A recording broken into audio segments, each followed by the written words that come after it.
Might seem like I've ridden for a lot of teams over a short period. I've been pretty unfortunate over the last few years, but riding the wave and we'll see what happens. Do you want one, Dad? Hide your tab in your bottle. My biggest influence is probably my dad, just because growing up I've looked up to him, and ever since, because he was a professional, I could always go to him with any problems or advice or anything. Joey and Jesse, they did everything. They did cross-country running. Joey was on the rugby team. We used to go out to Clumber Park on the mountain bikes just to keep them off the road.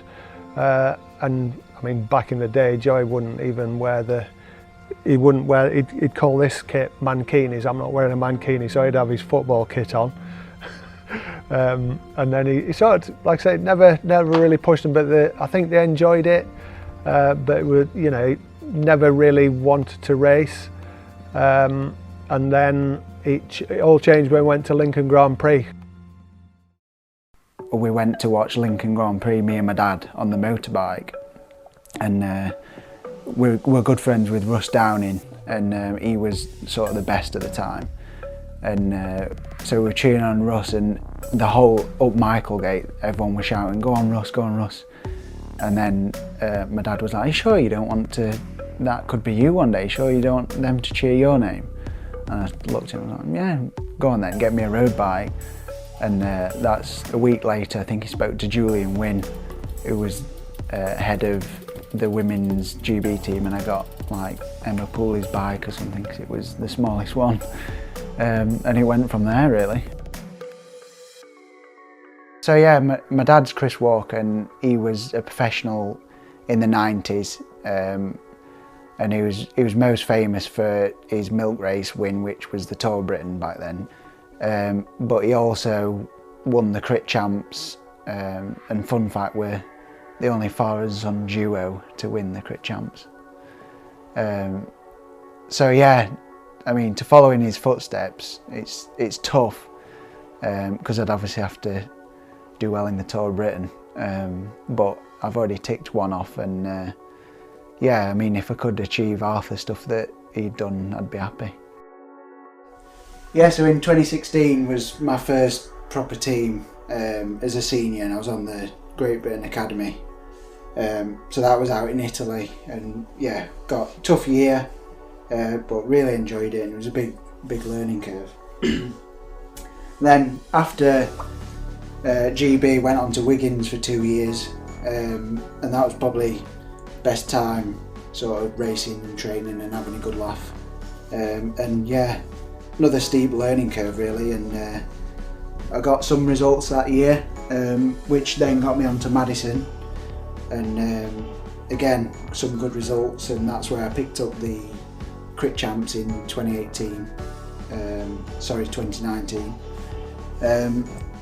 But unfortunately that folded, and then I was on Vitus, and then lucky enough to get on Crimson this year.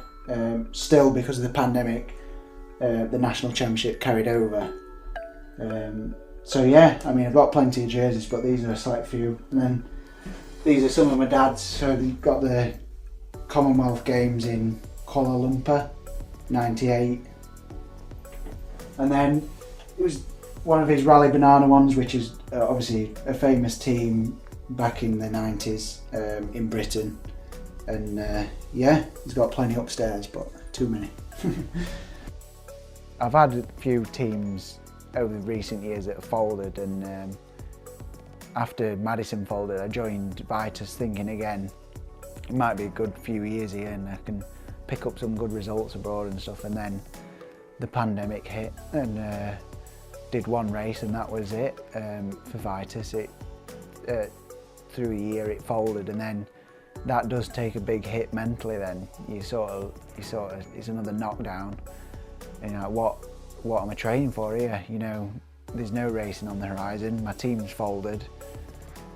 So to go out the front door every day and train, it was mentally tough. So that was probably, yeah, mid last year was a hard year. It's great to have the sport of Crimson this year in 2021, especially when the scene's struggling at the minute.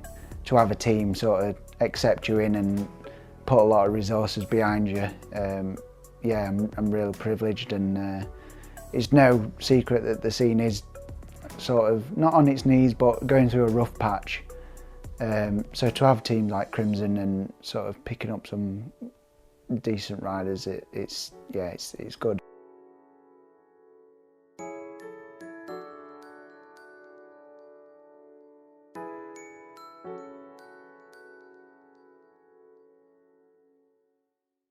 Everyone knows that in cycling you have more downs than you do ups, and yeah, you've got to have a good support bubble around you. 2018, I probably had my biggest crash ever. It was when I was on last year at Wiggins, and I was doing the Tour of Britain, which was like a dream come true anyway, and stage 2 I was drafting in the back of the cars, and next minute I heard like cars tyre squeaking, and then it all just came to stop, and I was through the back window really of the, I think it was the EF Drapac car, and yeah, it was not ideal because I'd split my face open and my cheekbone was exposed, and it was, yeah, I'm getting sweaty palms thinking about it because it was that bad. But yeah, that was an awful crash, and it did take a hit mentally, that, to be honest. You know, just building confidence back up after that. So I think I had well over a month off, and then I just had to go like cyclocross riding and mountain biking just to get away from traffic and stuff, because it was like if a car was out training and braking, I was like, this is flashback sort of thing. So, but I'm all right now, and I'm, yeah, on the way up hopefully.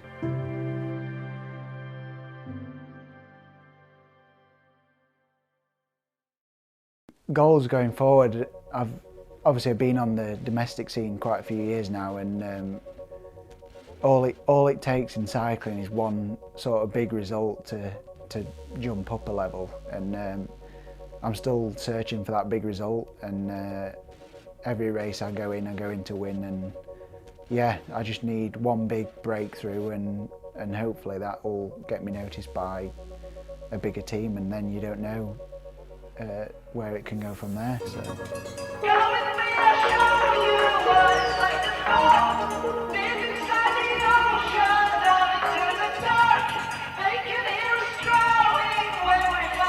I mean, sort of end goal is, if I looked back and I was old and retired and I thought I gave it my all, and I made it to the highest level possible as I could, I'd be happy, you know, and know I've done everything I could. And yeah, just getting results on the way is good, but as long as you're enjoying the process and enjoying what you're doing, then that's all sort of I want from cycling.